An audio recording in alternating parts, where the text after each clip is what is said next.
Welcome to Beg to Differ, the Bulwark's weekly roundtable discussion featuring civil conversation across the political spectrum. We range from center left to center right. I'm Mona Charan, syndicated columnist and policy editor at the Bulwark, and I'm joined by our regulars, Bill Galston of the Brookings Institution and the Wall Street Journal, Damon Linker of The Week, and Linda Chavez of the Niskanen Center. Our special guest is David Frum, staff writer at The Atlantic and author most recently of Trumpocalypse. As we are recording this, we've just learned that at the Kabul airport, there's been a suicide attack and some number of Americans were killed. We're hearing different numbers, possibly 4. There may be more and more wounded. We have also heard that there are something like 1,500 Americans that still need evacuation and unknown numbers of Afghan allies, those who put their lives on the line to help American troops, translators, and others who are still awaiting rescue. So as of this moment, the Biden administration says that it is standing by its August 31st deadline. So David Frum, I will go to you first. Is there no alternative to this August 31st deadline? There is perhaps an alternative now. President Biden has said that the United States would comply with the deadline so long as the Taliban upheld its indirect security guarantees.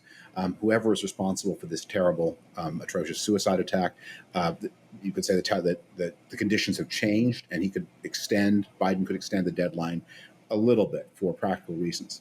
But Biden's in a situation here that has been made for a long time, and the stark grammar of the situation was always that he faced at the beginning of 2021 the same choice that President Obama faced in 2009, which is either accelerate withdrawal or make a surge to create security inside Afghanistan. Obama chose the surge. Biden chose the opposite. Right. Damon,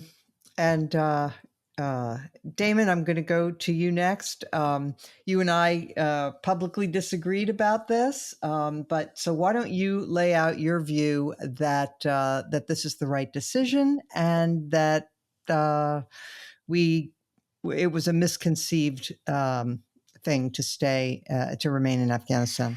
Well, I mean, this is I like the way you set it up. We can set aside for now, at least, the question of to what extent the Biden administration deserves blame for the execution of the withdrawal. And I'll move to the question as you posed it, which is it a good idea to get out as a kind of principle or a goal of policy? And I do think it is.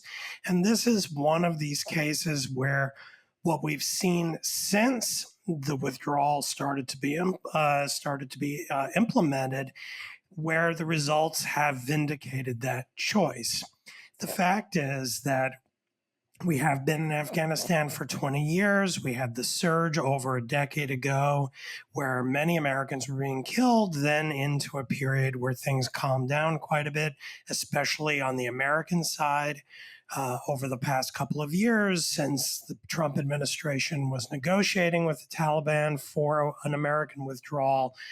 But the amazing thing is that after all of this time, the Afghan government and the military forces that we worked to prop up, to train, to give weapons and an ability to defend the Afghan people simply crumbled in a matter of weeks in the face of a Taliban offensive, which shows that we have accomplished remarkably little in all of that time. Now, my view assumes, I'm going to put all my cards on the table, it assumes that our goal should not be to permanently have a military presence in Afghanistan to hold the country together, which is, of course, different than keeping a modest military force in a country as we have in Germany, South Korea, and Japan for many decades since the end of the Second World War and the Korean conflict in the 50s.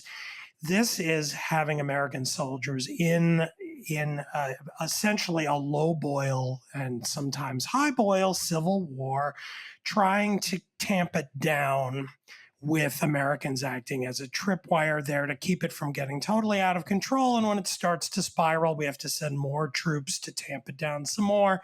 And that we do this endlessly with no strategy for getting out. I don't think that that makes any rational sense. And so, therefore, we should be trying to get out, given that we have not succeeded in creating an independent Afghanistan that can hold itself together on its own. And again, how things have unfolded over the last month, I think, vindicates that insight that this did not work and nothing is going to make it work no matter how long we stay. And that isn't a situation I think America should be in the world. We have other problems and concerns that should be taking priority. And my last point would be, if you look at how this has unfolded, once again, you can see that the national security establishment understands that other things are a higher priority than this. Where we are is a function of the fact that we've cared enough to not want to get out because we knew it could blow up in our face and didn't want that to happen, but not so much that this actually takes priority over our concerns with China, with Pakistan, with Iran, all of those other countries, and with Russia as well. All of those countries that surround, many of which border Afghanistan, we have relationships that are very complicated with. And at every stage, we always tend to prioritize those concerns, which I agree with. We should be doing that. But the end result is that Afghanistan just ends up being a can that we kick down the road interminably. And we have done for the last 2 decades. Bill Galston, a while back on a different podcast, we spoke about the U.S. posture in the world, and you said that you were for permanent truces. Arguably, Damon says we would have necessarily been involved in a civil war in Afghanistan, but since 2015, there have only been 96 U.S. deaths in Afghanistan, and only 66 of those were killed in action. In 2017, 4 times as many servicemen died in accidents as in combat. So we are not talking here about a forever war. We are talking about a military commitment that does, yes, involve tragic loss, but not at a huge scale when you compare the price of other deployments. We currently have about 35,000 Americans in Germany, 28,000 in South Korea, 54,000 in Japan. And it seems, doesn't it seem, and you can respond however you like, but doesn't it seem that some price in lives and money was worth it to prevent Afghanistan from becoming the headquarters for every bloody-minded jihadist in the world, which it now will be? Asked and answered, counselor. You've neatly played both sides of the net. I concluded quite a while ago that we had 2 options in Afghanistan: not losing and losing. There was no option for victory, at least within sight, and perhaps not even conceivable. But there was a sure way to lose, and that was by pulling out our residual force. Like you, I paid attention to the fatality statistics. I am assured by a former 4-star Marine general who once was in charge of the effort in Afghanistan, that in the 12 months preceding the Trump administration's surrender agreement with the Taliban, we had no combat deaths whatsoever.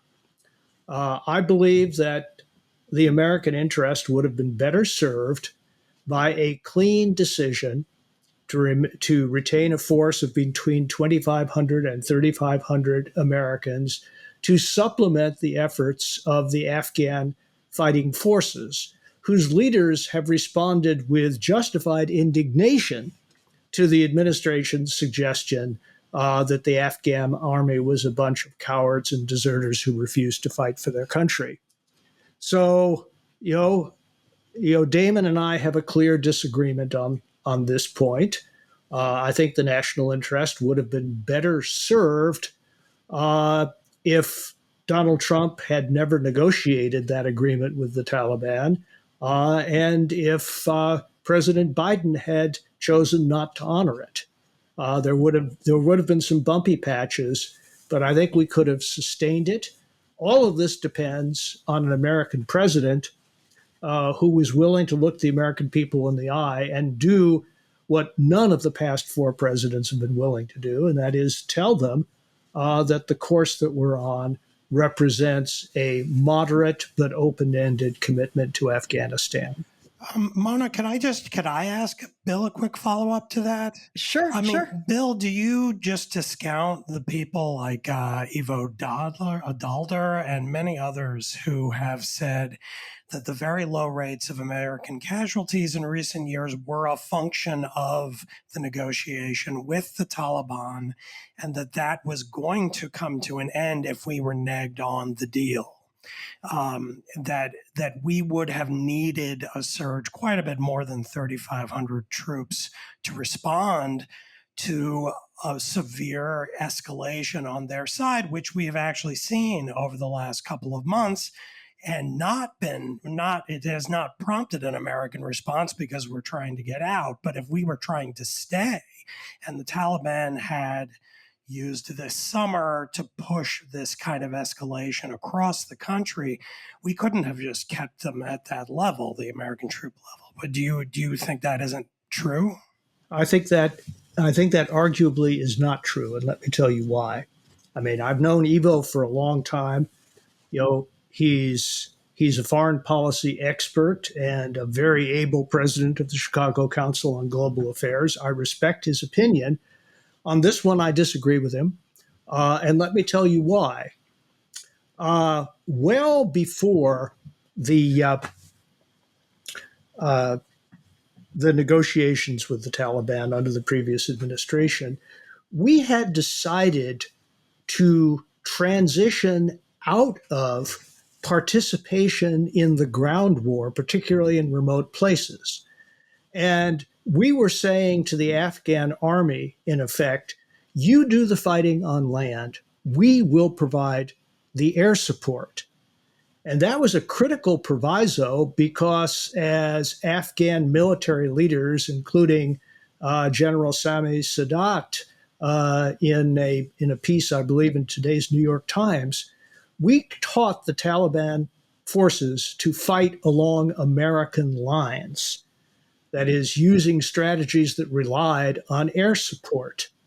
And then we pulled the plug on the air support, which I believe was a fatal mistake. Bottom line, if we had, as we had begun to do, confined our military efforts to air support, I believe that American casualties would have been minimal to non-existent and continuing the pattern of many more deaths from accidents than from actual combat. Linda, let me bring you in here. I will say this on behalf of Damon's point, and that is that that Trump reduced the number of American forces radically down to 2,500, I think. And I wouldn't doubt that had Biden decided to change that policy and to move in a different direction, that he would have had to surge some number of troops. It might not have been more, though, than the 6,000 that he wound up having to send anyway, just to help us get out of there. Correct. And by the way, that piece, which I thought was heartrending and excellent by General Sadat, was in yesterday's New York Times. It is well worth reading.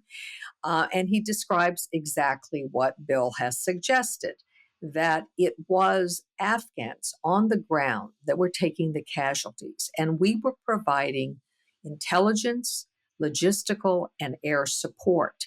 And unfortunately, even before last week, when we literally started abandoning Afghanistan, we had stopped providing the same level of support. We were not providing parts for some of the weapons that we had provided. We were doing things knowing that we were leaving and knowing that we probably couldn't take some of our stuff with us. And so we didn't want to leave it as functional. And even despite that, the Taliban, are parading around with all of the weapons that we left behind. But let me say this. We have fought in many places and left troops behind for decades. We still have troops in Japan. We have troops in Germany. We obviously have a huge force in South Korea. Now, those troops are not necessarily there because we are expecting the Germans to suddenly go Nazi on us, or Japan, to have an emperor who's going to declare war, or even necessarily, although probably more so in South Korea because of the fear of a North Korean invasion. Part of the reason we are in these places is they provide us strategic outposts. And how anyone could say that there is no strategic interest in Afghanistan, a country that is bordered by many of our enemies and some of our so-called friends who've been helping develop the Taliban for years. We are going to lose the ability on the ground to be able to monitor what is happening within Afghanistan. It will, in fact, become a magnet once again for every Al-Qaeda type, ISIS type, anti-American group to flood there. And the Taliban itself cannot be trusted. And oh, by the way, you mentioned, Damon, that we could expect more from the Taliban in terms of resistance if we had not continued along Trump's path. Well, one of the wonderful things Trump did in that agreement is let out of prison 5,000 of the most vicious fighters the Taliban had, some of whom are now assuming positions within the Taliban government. So this was an unmitigated disaster as far as I'm concerned. I think it shows unseriousness on the part of President Biden. I think that whatever happens, after today, yes, we will have gotten out at least 80,000 people, but this is a very, very black day for America. David Mona, Frum, I will say the thing that Linda says no one will say, go ahead. Which is not only is there no strategic interest in Afghanistan, but actually Afghanistan always was a very considerable counter-strategic interest. And Okay. you have to measure the costs of this war, not just in terms of American lives, but in the following way. To maintain an American army in the field takes many hundreds of thousands of tons of supplies a month. And even to maintain an American Air Force in the field takes low hundreds of thousands of tons of supplies per month, fuel, things like that. You can only get those supplies into Afghanistan basically in one of two ways. Either you unload them by sea in Pakistan and truck them north, or you unload them at Vladivostok or a European port, move them over the Russian railway network, and then they're through the Central Asian republics or across the Caspian into Afghanistan. In other words, if you're going to fight a war in Afghanistan, you put a loaded revolver into the head of either the Russians or the Pakistanis. From the first war effort in Afghanistan in late 2001 until the early part of the last decade, the United States at least was able to trade off one against the other. The cheaper way is to move things through Pakistan. The more expensive way was through Russia, but the United States did a little of both, and that kept either from being too demanding. But after the invasion of Crimea, the United States properly put sanctions on Russia. And Russia retaliated by ending the ability to use the Russian railway network to supply Afghanistan. So the price of being in Afghanistan is to give Pakistan a veto over American policy. And that we've been paying that price now for nearly a decade. And it means that we were always doomed to fail because we were logistically dependent on the people we were fighting. And that was obviously bound to end in failure. Um, I don't know, had I been at the table to say, what if you were the new Biden administration confronting all the inheritance of the past, what do you do? Do you withdraw entirely? But what I do know is, so long as you're there, your finger's in a trap, and you lose the ability to do things like hold Pakistan to account for its sponsorship of terrorist attacks on India. You lose your ability to deal with the global jihadi network because so much that jihadi network is paid for and funneled through Pakistan. Once out, and it's from this sentimental president, this was an amazingly cold-blooded decision. Once out, the United States reacquires considerable freedom of action against both Russia and Pakistan that it did not have before. And so you can see this not as an isolationist move and not as a surrender, but as an attempt to disencumber yourself of a trap in order to reacquire freedom of action to move against people who are more dangerous. Okay, let me ask you this. Uh, President Biden has said repeatedly that we don't really need troops on the ground, that we can do reconnaissance and keep saying over the horizon methods of tracking terrorist activity and so forth.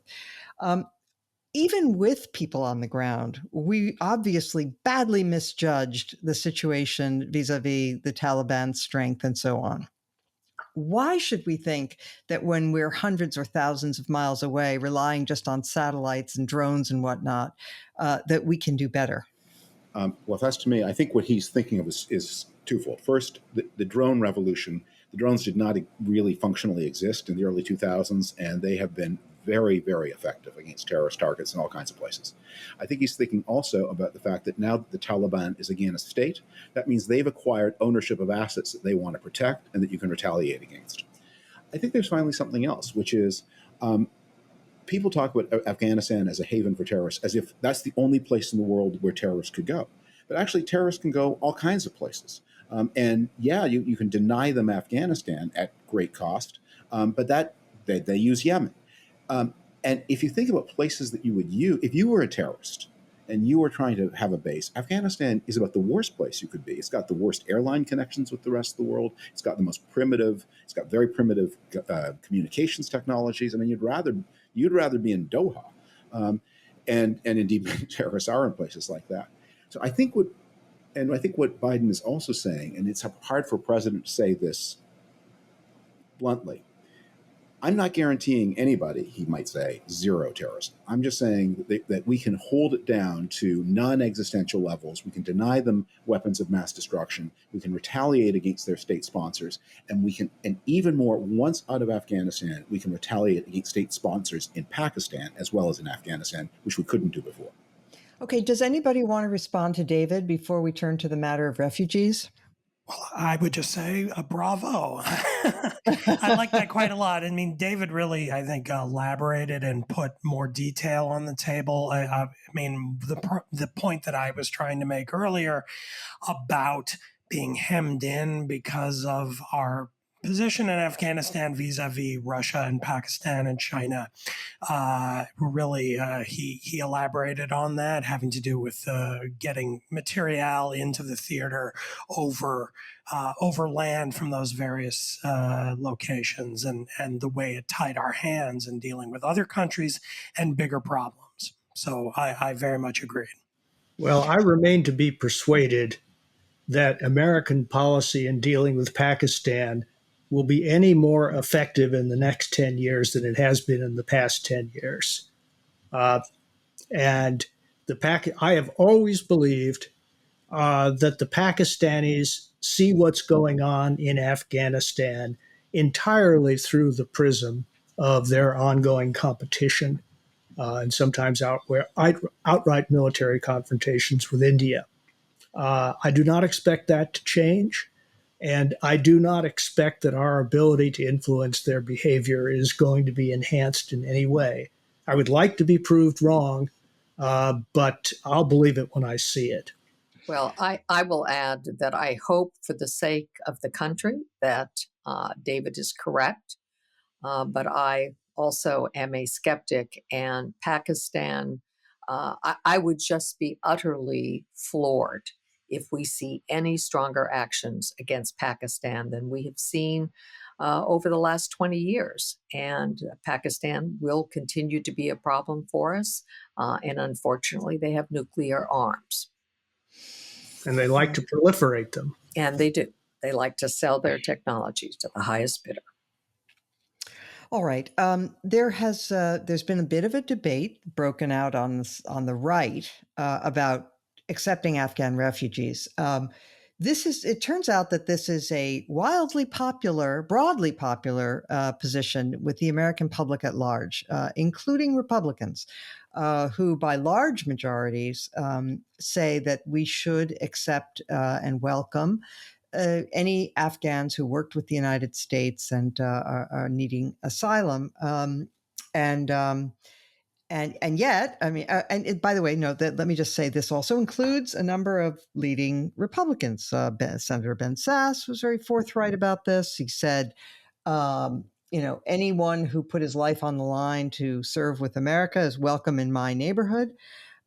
You had Republican governors, Brian Kemp, Spencer Cox, Charlie Baker, Larry Hogan, Phil Scott, Kevin Stitt, Henry McMaster, all saying they would welcome Afghan refugees. And then on the other side, you have J.D. Vance, candidate for senator in Ohio, Tucker Carlson, and Kevin McCarthy, all chiming in on the other side and echoing Donald Trump's false statements that we have, that there are 5,000 terrorists that have already escaped Afghanistan and are headed for the United States. So, Linda, let's start with you on this one. Well, I believe so much in this. I would very much welcome to take in some Afghans, as I did take in Vietnamese when the Vietnamese boat lift occurred. You mean literally into your home? Yeah. Literally take them into my home. I absolutely. My sons and I were talking this weekend about providing a home for an Afghan family. I believe in this very, very strongly. However, my husband also headed up under the first President Bush's administration, George Herbert Walker Bush, the Office of Refugee Resettlement. And I will tell you that we are extraordinarily successful with refugees, in part because unlike immigrants who don't get much of help from the government, we actually have a functioning process that provides immediate assistance, housing, clothing, help finding a job, English language training if it's needed for people who are brought through the normal refugee program. So there is a process that helps people assimilate. And we're talking about, in most cases, these are people who have helped the United States and their families. And at least for those who directly help the United States, they all speak English. Most of them were, in fact, interpreters for our forces and our contractors. So their being able to ease into American life, I think, will be enhanced by that.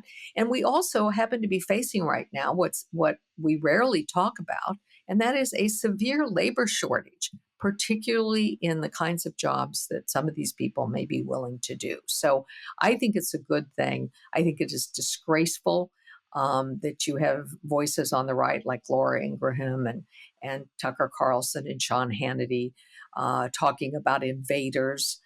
These people are not invaders. In fact, we invaded their country, and they helped us overturn the Taliban, and now we owe them, I think, the chance to be able to start new lives. And I am very confident that they will be contributing members of our society. Bill, some people have expressed concern that there might be a huge refugee surge out of Afghanistan, not just among those coming to the United States, but also attempting to enter Europe, and that this might ignite a backlash, a populist backlash on the right in Europe along the lines of the Viktor Orbáns of the world. What do you think about that? Well, we'll see whether the Europeans have learned anything from the 2015 fiasco. I certainly hope they have. But let me go back to the question. Well, I hope they've learned that they're going to have to work together to modulate the flow and to to distribute it in a way that minimizes the chances of a populist backlash. They are going to have to get their act together. But let me go back to the previous question. My blood doesn't boil very often. But when Donald Trump repurposed his rhetoric about Mexico not sending their best people to us, you can count on that. In the case of the Afghans, he got it absolutely backwards. They are sending their best people to us. The people who are not only skilled, but have demonstrated their commitment to the cause that we shared. And I predict that they will be outstanding American citizens. We took in the immediate aftermath of the Saigon evacuation, 130,000 Vietnamese. We eventually ended up taking in more than 1 million. How many Americans today would say that that was a bad thing for the country? And when Kevin McCarthy backed Trump up on this point, my respect for him, which has gone from 40 to 10 in the past few months, has suffered a further decline to a point that is hard to distinguish from zero. And there was a time at which I respected J.D. Vance. That time is over. He should have stayed. He should have stayed with the positions he was espousing 5 years ago. Would have been better for him, better for the state of his soul, better for the state of Ohio, and better for the country.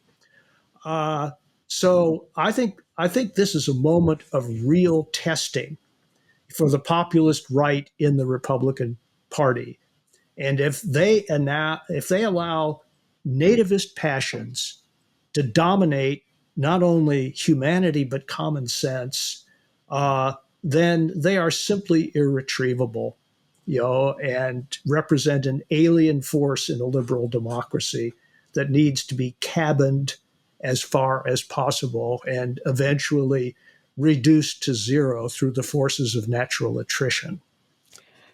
Damon, some Trump enthusiasts like Rich Lowry and Mike Pompeo are saying that if Trump were still president, this would all have been handled beautifully.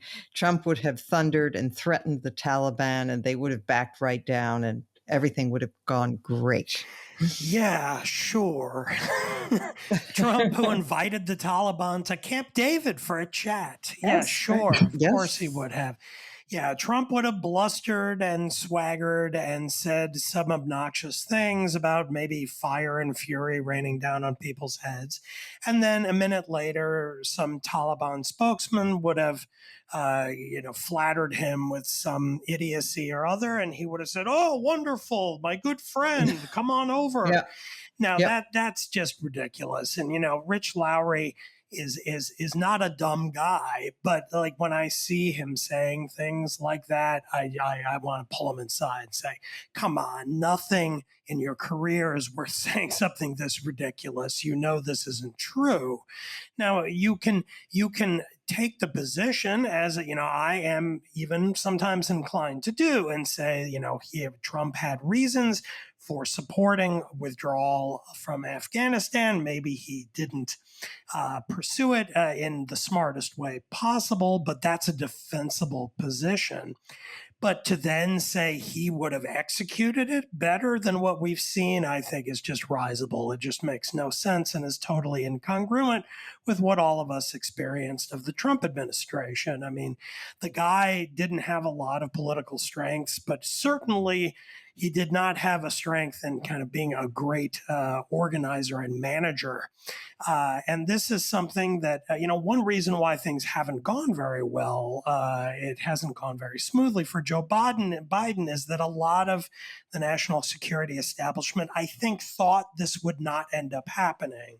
I think a lot of people were assuming, oh, Biden's not actually going to withdraw. And then even when he announced in the spring that it would go through, I still think a lot of people thought, wait a minute, this isn't really going to happen, is it? And kept delaying, coming up with plans and implementing them. And it's now blown up in our faces because on top of the fact that actually we are withdrawing, of course, as we talked about already, the Afghan government and the military collapsed over the last month or so, leaving us to scramble for the exits, which is not what anybody had in mind. The idea that this would have unfolded in a better way with Donald Trump in charge, tweeting some things and doing absolutely nothing to oversee planning is, as I said, risible and really probably not worth talking about much beyond the time we've devoted to it already. It's ridiculous. David, some repressive countries don't stand in the way of people attempting to leave on the grounds that those who are heading for the exits would be a problem for them if they stayed home, and it's all the better if they go. And so, I do wonder a little bit about why the Taliban isn't just throwing open the airport completely and giving safe passage to anybody who does want to leave. But they're obviously not doing that, although to some degree, one senses from the signals coming out of the administration, there is some amount of cooperation that they have offered. But my question is, what is our leverage at this moment? I mean, one hears that the Taliban is absolutely desperate for cash. As somebody already pointed out, it might have been Bill or Damon, when they were in control of the country 20 years ago, Kabul was a much smaller city. The economy was much more limited. They're really going to need the money. Could that be some leverage that we still have over them?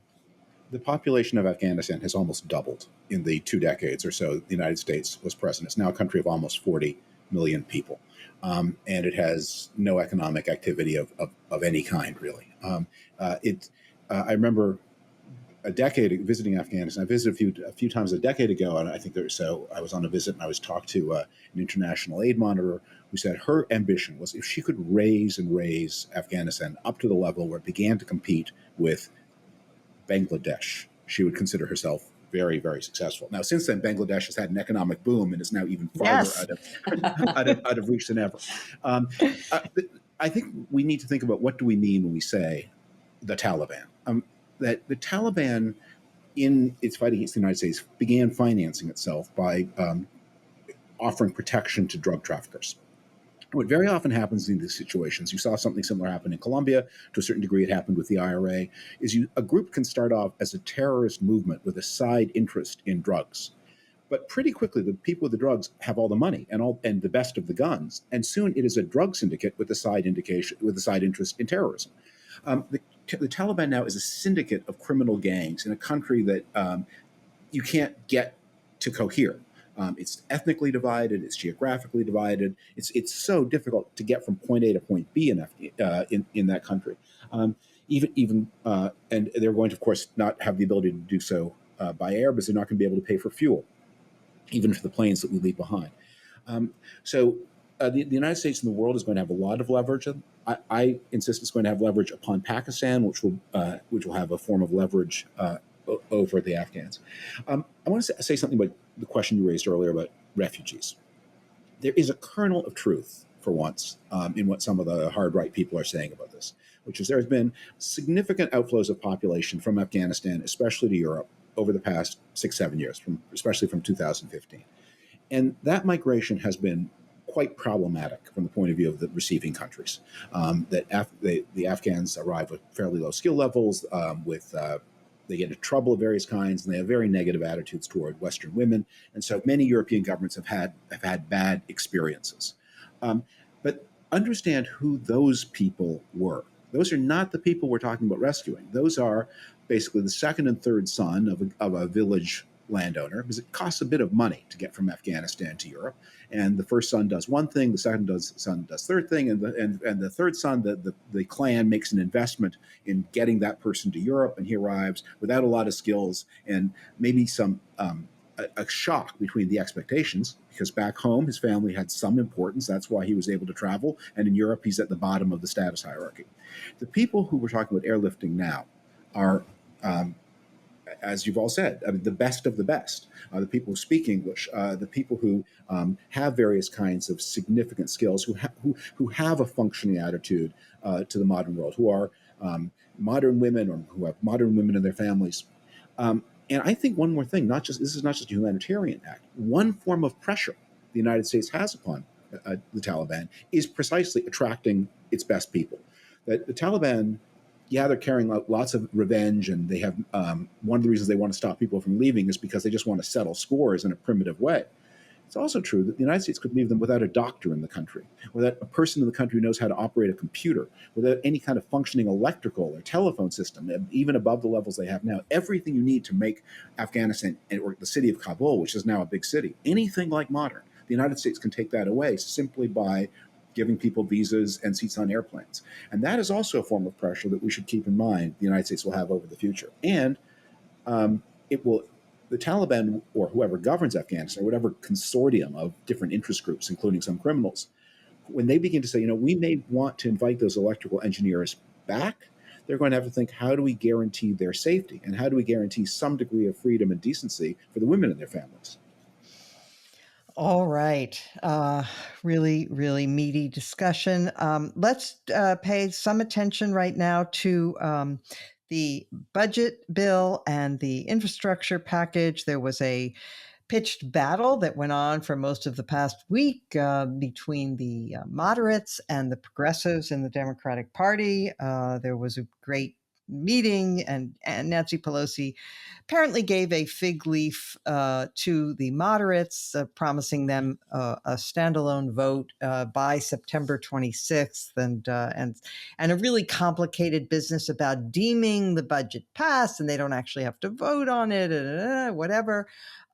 All sort of feels very kabuki-ish. But let's get to the substance. I'm wondering, and I'm genuinely befuddled by this. Damon, I'll start with you. They went to a lot of trouble here to pass this reconciliation budget, which both Kirsten Sinema and Joe Manchin have said they're against. What gives?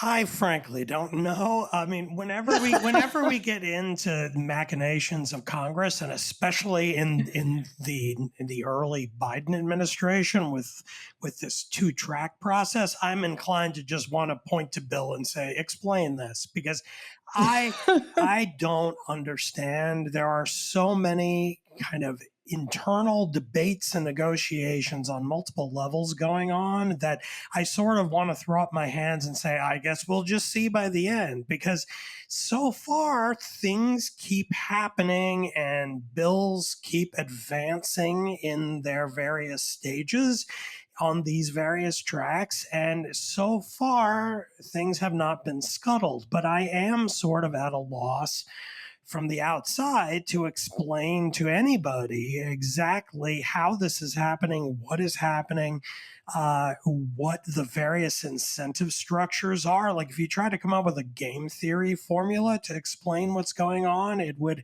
end up looking like 8-level calculus or something. I just don't understand. The fact is, it's been the dynamic from the beginning that you have the moderates, you have the progressives, you have the two bills. On one of the bills, Republicans are, going along and have contributed to it and are in favor of passing it. The other one, the Republicans won't do anything to contribute, so it has to be done on a party line vote, and the Democrats have almost no margin for error. And now you have the president, the Democratic president, with very sharply sinking approval ratings, and he's in a bit of a political mess right now, and that is going to be entering the mix as on foreign policy Democrats sort of scurry away to get away from the administration, and how that enters the mix of people's political calculations. I don't see how we get from here to there, and yet again, I'll just reiterate, things keep moving forward. It looks like it's still happening, and I can't begin to understand how it couldn't get to the end or what will stop it. But I've managed to fill up a couple of minutes of space without really saying much of anything at all, and that's all I can contribute. I'm sorry. So Bill Galston, I will come to you. Look, it strikes me that the Democrats believe that they need to get this reconciliation bill passed, that this is a critical part. Maybe it's Pelosi's legacy. She's, perhaps planning to step down as speaker after this. But they seem to believe that this is an important. So here's my question to you: Is it a legacy move, or do they think this improves their chances of prevailing in 2022? Because my sense is, if they wanted the purely political move, they would pass the infrastructure bill and hold off on the rest of it if they wanted to preserve their political viability. What do you think? Where to begin? It is possible, Pache Damon, to explain the incentive structures at work here, but it's not a short or easy task. And we have a genuine disagreement within the Democratic Party, both about the merits of policies and the political consequences of policies. Most of the progressives come from ultra-safe districts. Their jobs are not in jeopardy, and the people to whom they principally answer stand to be major beneficiaries of what is in the reconciliation bill. So they have every reason in the world to go like gangbusters. In addition, if you have private conversations with many of them, they say that it's by no means clear that under any circumstances they could possibly retain the House of Representatives after the midterms, and therefore there's every incentive in the world to realize as much of their dreams as possible. And so they, some of them at least, are writing off the districts that will make the difference between majority and minority status in January of 2023. The moderates, for their part, have doubts about the merits and the scope of some of these policies. And in addition, particularly those who hail from suburban areas or from high tax districts and high tax states, they believe that signing a reconciliation bill for anything like $3.5 trillion would be one of the most public suicide notes in recent history. And the battle over this obscure rule is a battle for leverage over the process. And the moderates were afraid that if the reconciliation bill came first, that they would be held hostage and their votes would be held hostage. And the progressives would threaten that if the moderates withheld support for a $3.5 trillion reconciliation bill, the progressives would turn around and torpedo the infrastructure bill. And then amidst the smoking wreckage, a new political strategy would be developed for early 2022. Bill, wait, can I interrupt you on that point, though? Because yes. I have a procedural question, and it's this. Yes. Don't the progressives have a weaker hand than the moderates in this sense? the infrastructure bill was presumably was going to get a bunch of Republican votes. So you would have needed many more progressives to vote against it to counteract the number of Republican votes than you would have needed moderates to vote for the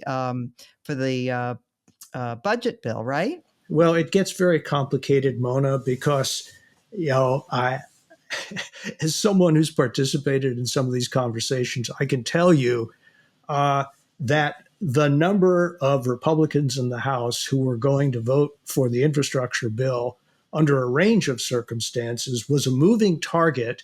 And Republicans of all stripes have been subjected to a ferocious political and media attack from right wing forces within the Republican Party. It's been nonstop, it's been intense, and it's having an effect. Okay, fair enough.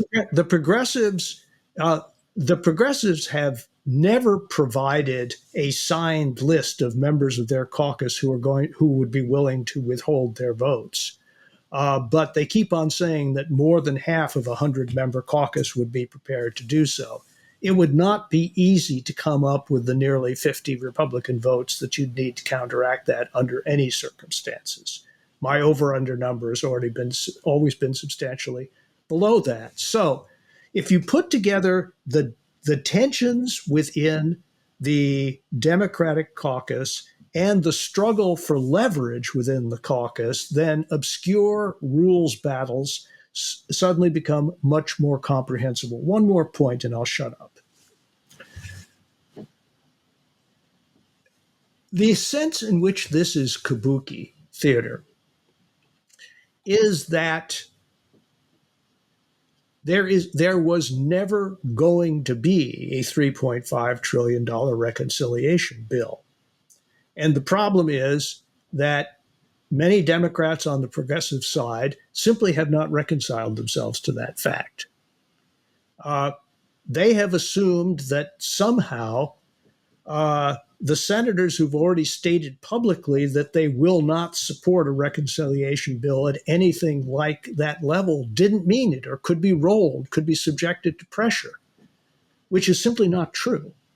So ultimately, if there's going to be any reconciliation bill at all, it would be substantially smaller than the $3.5 trillion budget bill that allows the reconciliation process to get underway. And so I'm not sure which of Elizabeth Kubler-Ross's stages of grief they're in, but they're certainly not at the point of acceptance. But at the end of the day, they will have to accept. Oh boy. Well, Linda, I guess that's cause for celebration, because if you look at this so-called Build Back Better plan, I mean, there seems to have been no judgment applied. It was just shovel trillions of dollars out the door without sort of weighing trade-offs at all. Right. And at a time when we're already, experiencing some inflation and throwing that kind of money out the door and into people's pockets, it won't be worth what they think it's worth, because we're going to be hit by growing inflation. Look, I hope at the end of the day, and I don't claim to have anything like the insider knowledge that Bill has, but I hope at the end of the day we see the smaller actual infrastructure bill land on President Biden's desk. Giving that firm deadline of September 27th that Nancy Pelosi promised them. That leaves a little wiggle room, I guess, to have it pass first. If they don't, end up being able to accomplish what they want on reconciliation. But I'm actually very worried about the reconciliation bill for another reason, and that is, as you know, I care a lot about immigration, and the only hope for any kind of immigration measure to go through to protect dreamers and others that we definitely want to keep in the United States, the only hope was going to be tacking it onto the reconciliation bill. Certainly not going to see a standalone bill pass anytime soon. And next year we're in the election again. And the Republicans have already seen that when they have nothing else to talk about, scare people about the, brown-skinned people who are moving in next door. And so I'm very disheartened that if we don't get something put together that is more reasonable, and the president has said, he's not wedded to that $3.5 trillion price tag. So, maybe we will see something on reconciliation. Maybe we won't, but I think the economy needs that infrastructure, the real infrastructure bill passed. And I hope we're able to get it onto President Biden's desk. David, I suspect that you're not as positive on the immigration side of this as Linda, but let me ask you so I am actually fairly well disposed toward increasing the child allowance. But is there anything in this that you like? I want to see. This is going to sound like a quaint question from a distant past. I want to see how it's paid for. I think one of the I have a dark view about what is going on here, which is I think I see this infrastructure project as not about infrastructure, but about the breakdown of the way Congress works. I think what has happened is a lot of Democrats, especially progressive Democrats, have internalized this theory. When the Republicans have the power, they spend every nickel that can possibly be borrowed from the future on distributions to their favorites, their interest groups, their donors, without any regard for the nation's future. And we have been left in the past to find some way to pay for it and to tidy up after them. Let's stop being the tidier. Let's do unto them as we believe they have done unto us. And let's us spend every dollar that can be borrowed from the future. And so without fixing any of the fiscal problems left behind by the incredibly irresponsible Trump administration, we're now going to have a whole new layer of fiscal problems.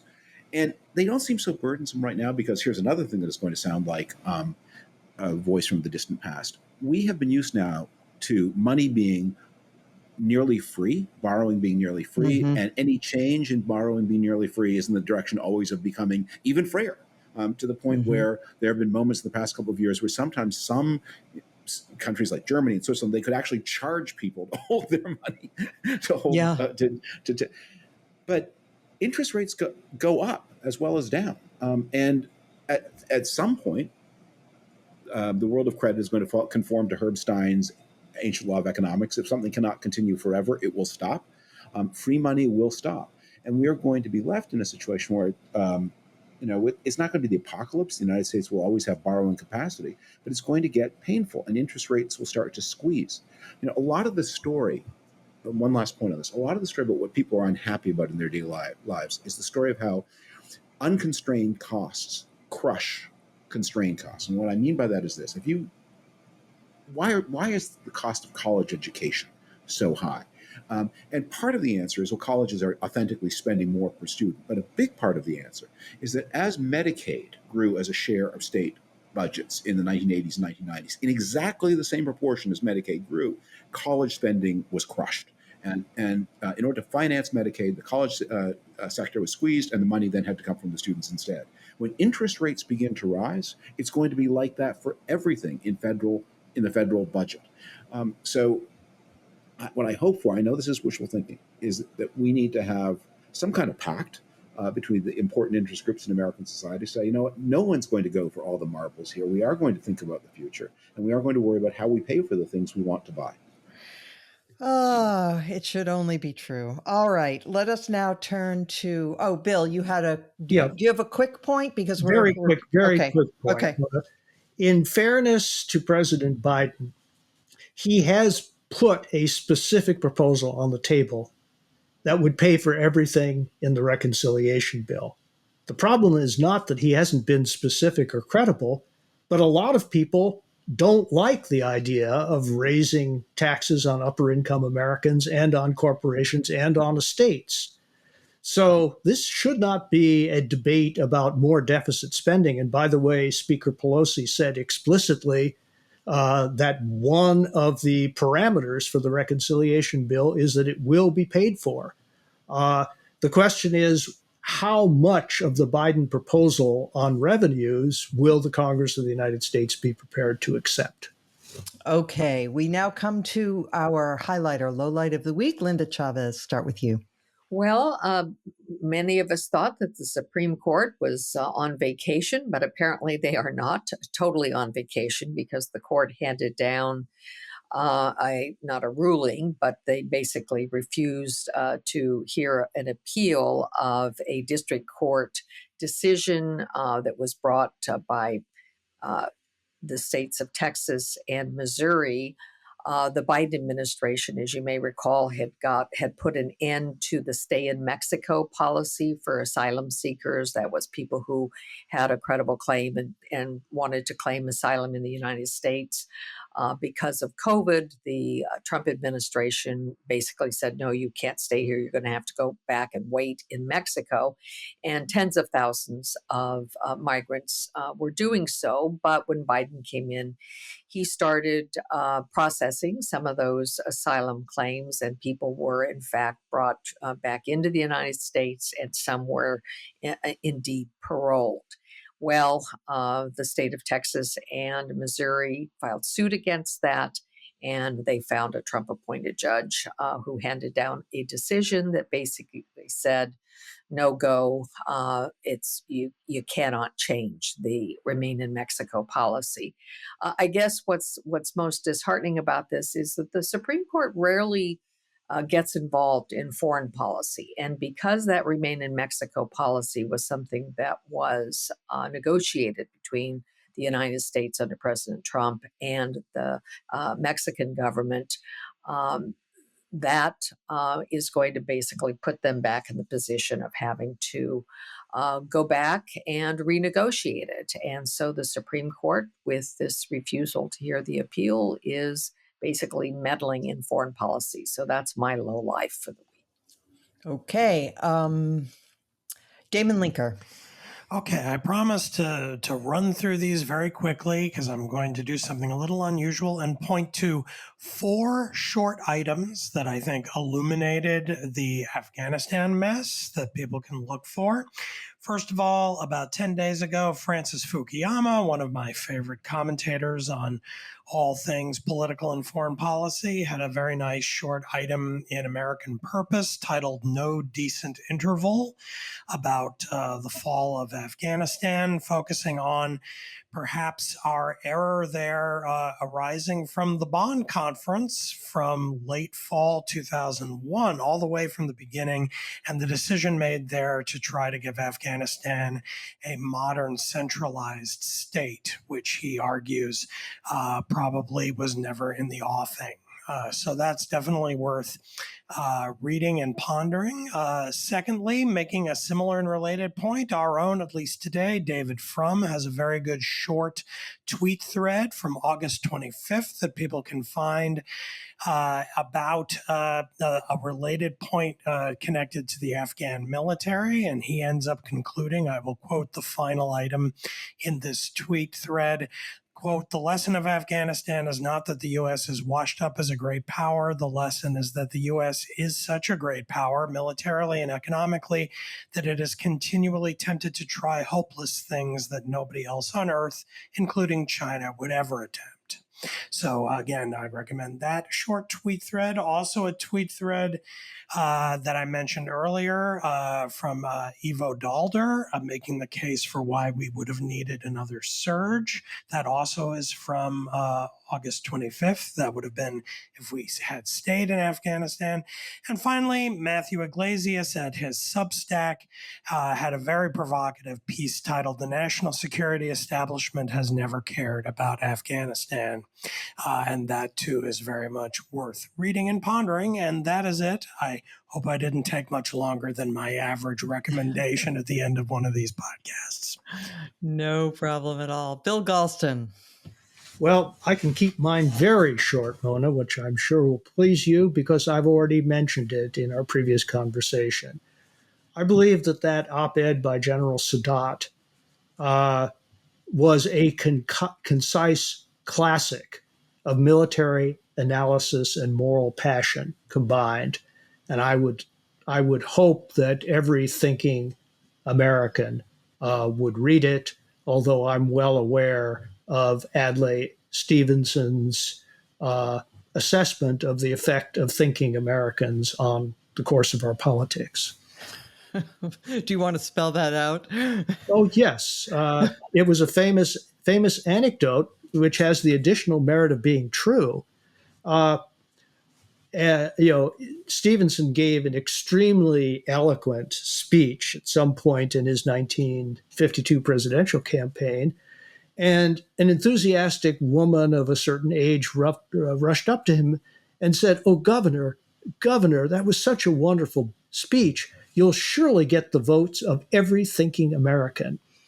And he looked at her with a wintry smile and said, "Oh, my dear woman, I hope to do much better than that." I hope for a majority.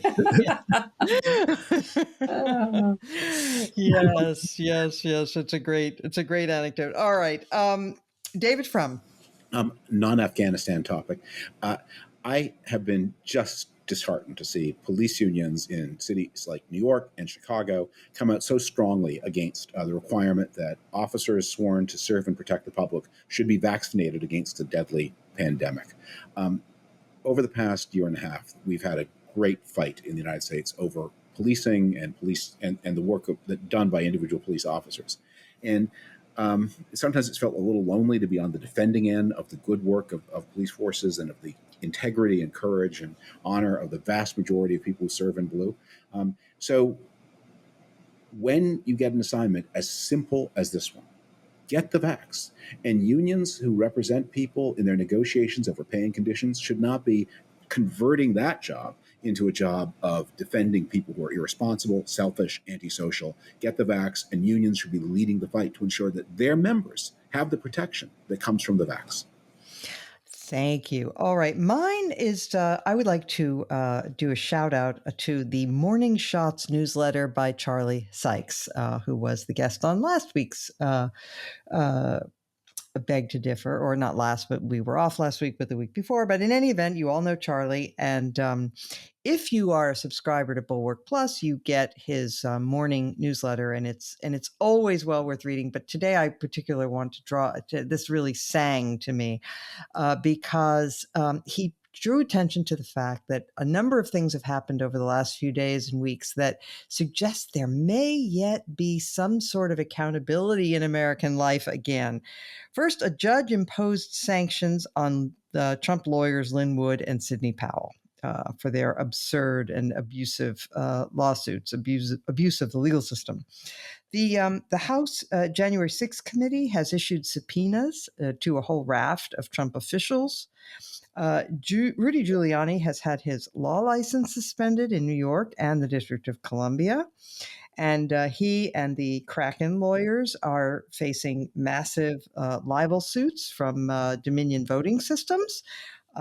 I would also add that one of the men who participated in the plot to kidnap Michigan Governor Gretchen Whitmer just got sentenced to 6 years in prison. And now I'm going to quote Charlie. He says, "In this post-coherence, post-moral world that they have created," meaning the Trump people, "nothing matters. More often than not, egregious behavior is actually rewarded. Lies, racism, grifting equals more clicks, higher ratings, more campaign cash. Think of it as a bizarro marketplace where awfulness is the coin of the realm. Marjorie Taylor Greene can indulge in bizarre conspiracy theories and raise millions of dollars in campaign cash. Paul Gosar aligns himself with white nationalists and the GOP shrugs. Steve Bannon rips off the rubes and gets himself a pardon. Donald Trump embraces the most toxic lies about the election and remains the GOP frontrunner for a second term." And so, because that's the reality that we have been living with for so long, these little green shoots that suggest some accountability for some people sometime is like the most refreshing spring breeze that you could possibly imagine. All right. Thank you, David Frum, for joining us. Thank you, one and all, for listening. I can be reached at monacharan@thebulwark.com, and we will return next week as every week.